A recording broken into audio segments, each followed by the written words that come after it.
गोंदिया जिल्ह्याच्या आमगाव पोलिसांनी एका गोदामावर धाड घालून तब्बल 180च्या वर गोवंशीय जनावरांची सुटका केली। पोलिसांनी या प्रकरणी गोडाऊन मालकाविरोधात गुन्हा दाखल केला आहे। पाऊलदौंना गावातील एका गोदामात मोठ्या संख्येनं गोवंशीय जनावरं बांधून ठेवली असल्याची गुप्त माहिती गोंदिया जिल्ह्याच्या आमगाव पोलिसांना मिळाली। त्यानुसार पोलिसांच्या पथकाने धाड घातली तेव्हा या ठिकाणी 180च्या वर जनावर कोंबून ठेवली होती। ही सर्व जनावरं कत्तलीसाठी नेण्यात येणार होती। सर्व जनावरांना ताब्यात घेत पोलिसांनी त्यांची रवानगी गौशाळेत केली। या प्रकरणी गोडाऊन मालकाविरुद्ध गुन्हा दाखल करण्यात आला आहे।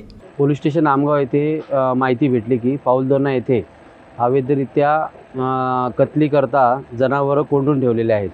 अशा माहितीवरून पोलीस स्टेशन आमगावचा माझा स्टाफ आणि आम्ही इथे रेड केली तर इथे अवैधरित्या कत्तलीकरता गोवंश डांबून ठेवलेले दिसून आले। यामध्ये प्राणी संरक्षण अधिनियम नुसार गुन्हा दाखल करून पोलीस स्टेशन आमगाव पुढील कायदेशीर कारवाई करीत आहेत।